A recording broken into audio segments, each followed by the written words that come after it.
సభాధ్యక్షులకు సహచర సభ్యులకు ఈ ప్రత్యక్ష కార్యక్రమాన్ని ఉత్కంఠంతో ఉద్విగ్నంతో వీక్షిస్తున్నటువంటి అశేష తెలుగు ప్రజానీకానికి మా అమరావతి ఆత్మ బంధువులకు నా హృదయపూర్వక నమస్కారాలు.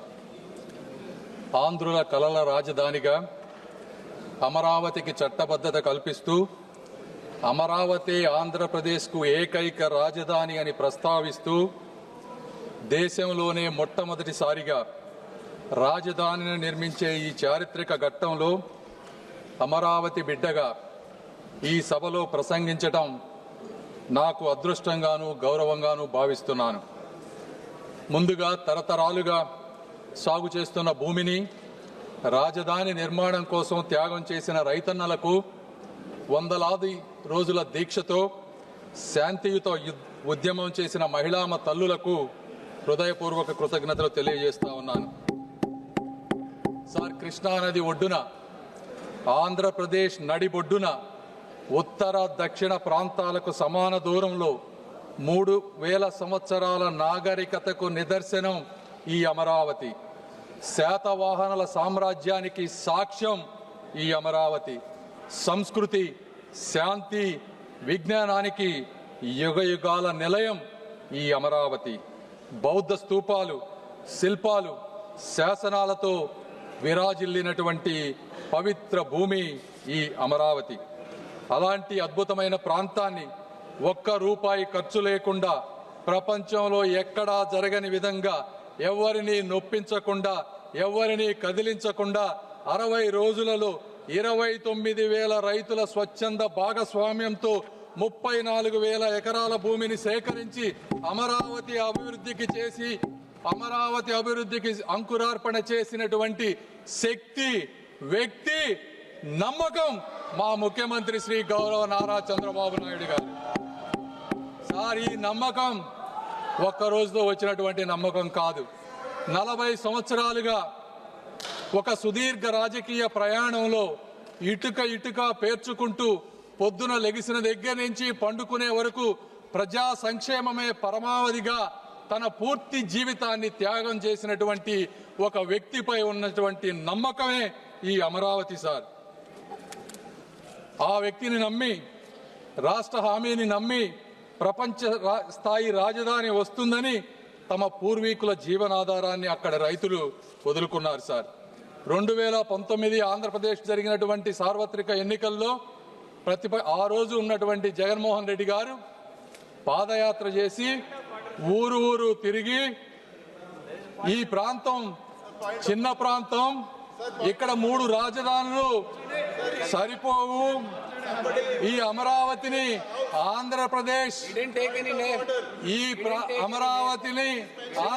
లో ఇంకా అద్భుతంగా ముందుకు తీసుకువెళ్తానని చెప్పి అధికారంలోకి వచ్చారు. సార్, అయితే అలాంటి మహాయజ్ఞాన్ని అధికారంలోకి వచ్చిన తరువాత అధికార వికేంద్రీకరణ పేరుతో 3 ముక్కల రాజధాని అనే పేరుతో ప్రజలను మభ్యపెట్టి 5 సంవత్సరాల అమూల్యమైనటువంటి కాలాన్ని, ఆంధ్ర ప్రజల భవిష్యత్తుని కూడా వృధా చేశారు. సార్, 3 ప్రాంతాల మధ్య చిచ్చు పెట్టారు.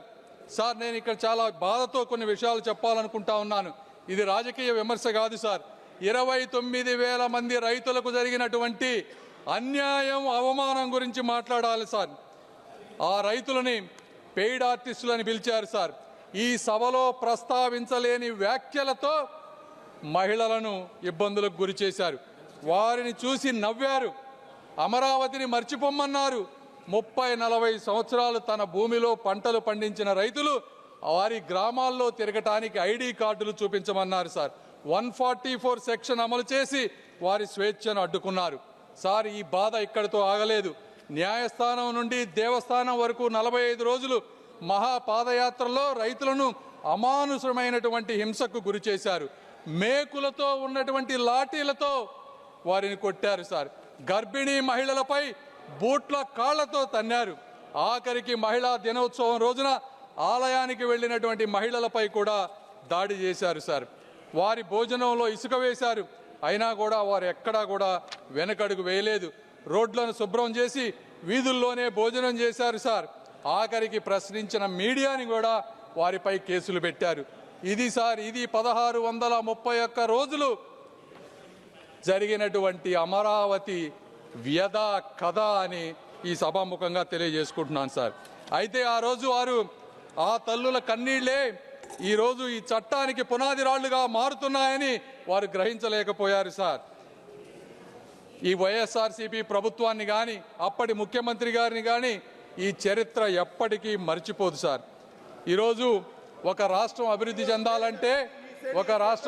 చెందాలి అంటే రాజధాని అత్యంత కీలకమైన పాత్ర పోషిస్తుంది సార్. కర్ణాటక ప్రాంతంలో బెంగళూరు అనేది 50% ఆర్థిక వాటాను, తమిళనాడులో చెన్నై 40% ఆర్థిక వాటాను, తెలంగాణలో హైదరాబాద్ 55% ఆర్థిక వాటాను అందిస్తూ కీలకమైనటువంటి పాత్ర పోషిస్తూ ఉన్నారు సార్. అదే ఆంధ్రప్రదేశ్కు మీ రాజధాని ఏది అంటే చెప్పుకోలేని అవమానంతో గత ప్రభుత్వంలో ఆంధ్రలో ప్రజలు జీవించారు సార్. ఇప్పుడు నిర్మించబోయేటువంటి అమరావతి ఆంధ్రప్రదేశ్ ఆర్థిక వ్యవస్థకు ప్రధాన కేంద్రంగా రూపుదిద్దుకొని రాష్ట్ర అభివృద్ధికి ఒక గ్రోత్ ఇంజిన్ గా కూడా మారబోతోంది సార్. సాధారణంగా అభివృద్ధి అంటే భూసేకరణ పరిహారం మాత్రమే. आप भी ध्यान रखना जो सदन के सदस्य नहीं हो तो आप पूर्व के विषय को नाम मत लो और रख दो. आप भी मत लेना, ये भी नहीं लेंगे. चलिए. సార్, కానీ ఆర్థిక వ్యవస్థలో మొట్టమొదటిసారిగా ఒక పేద రైతుని భాగస్వామ్యం చేసి ఆర్థిక అభివృద్ధిలో వారిని కూడా ముందుకు తీసుకువెళ్లేటువంటి మార్గం ఈ అమరావతి దేశానికి చూపించింది సార్. 2014 ఆంధ్రప్రదేశ్ పునర్వ్యవస్థీకరణ చట్టం ఆ రోజు రాష్ట్రానికి ఒకే రాజధాని ఉండాలని నిర్దేశించింది సార్. అయితే ఆ సమయంలో ఆ రాజధాని ప్రాంత పేర్కొనకపోవటం వల్ల చట్టపరమైనటువంటి అనిస్థితి రాష్ట్రంలో రాజకీయ అస్థిరతకు దారితీసింది. ఈ విషయంపై హైకోర్టుకి రాజధాని రైతులు వెళ్ళినప్పుడు 2022లో ఆ రోజు ఉన్నటువంటి ఫుల్ బెంచ్ ఒక స్పష్టమైన తీర్పునిచ్చింది. రాష్ట్ర రాజధాని నిర్ణయించటం లేదా మార్చడం వంటి అధికారాలు రాష్ట్ర అసెంబ్లీ పరిధిలోకి రావని, ఆ అధికారం కేవలం పార్లమెంటుకు మాత్రమే ఉందని స్పష్టం చేసింది. దాని ఆధారంగా ఆంధ్రప్రదేశ్ కేబినెట్ ఆంధ్రప్రదేశ్ రాష్ట్ర రాజధాని అమరావతి అనే ఏకంగా తీర్మానం చేసింది. అధ్యక్ష, పెట్టుబడి మరియు అభివృద్ధి అనేది ఒక కీలకమైన అంశంపై ఆధారపడి ఉంటాయి. సర్టనిటీ, స్టెబిలిటీ అనేది కావాలి. పెట్టుబడిదారులు గందరగోళంలో పెట్టుబడి పెట్టరు. బ్యాంకులు, అంతర్జాతీయ సంస్థలు రాజకీయ అస్థిరత్వానికి రుణాలు ఇవ్వవు సార్. ఈరోజు దాదాపు 56,000 కోట్ల రూపాయలతో 91 అత్యంత ముఖ్యమైన మౌలికమైన ప్రాజెక్టులు అమరావతి నిర్మాణంలో జరుగుతూ ఉన్నాయి సార్. హడ్కోలో 11,000 కోట్ల రూపాయల రుణం, ప్రపంచ బ్యాంకు, ఏడీబీ, కేంద్ర ప్రభుత్వం కలిపి 15,000 కోట్ల రూపాయల సహాయాన్ని ఈరోజు అందిస్తూ ఉన్నాయి సార్. అదేవిధంగా క్వాంటమ్ వ్యాలీతో చరిత్రకు అమరావతి స్వాగతం పలుకుతుంది సార్. ఇవన్నీ జరిగినప్పటికీ అందరి మనసులో ఒకే ఒక ప్రశ్న, అమరావతి శాశ్వత రాజధానిగా ఉంటుందా అనేది ఉండేది సార్. అయితే ఈ చట్ట సవరణతో ఆ అనిశ్చితి తగ్గి అభివృద్ధి వేగం జరగబోతా ఉంది.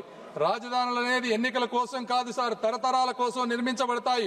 ప్రభుత్వాలు మారినా కూడా విధానాలు ఏకపక్షంగా మారకూడదు.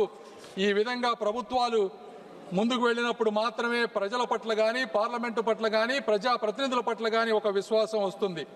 కాబట్టి ఈ కార్యక్రమాన్ని ఈ విధంగా ముందుకు తీసుకువెళ్తూ ఈరోజు ఈ కార్యక్రమానికి వచ్చిన విధంగా నేను అనేక మంది వ్యక్తులకు కృతజ్ఞతలు తెలపాలి సార్. మొట్టమొదటిసారిగా గౌరవ ప్రధానమంత్రి నరేంద్ర మోదీ గారికి ఆంధ్రప్రదేశ్ రాజధానికి కేంద్ర మద్దతు ఇవ్వాలన్న ఆయన హామీపై ఆంధ్రప్రదేశ్ ప్రజలకు అచంచలమైనటువంటి విశ్వాసం ఉంది.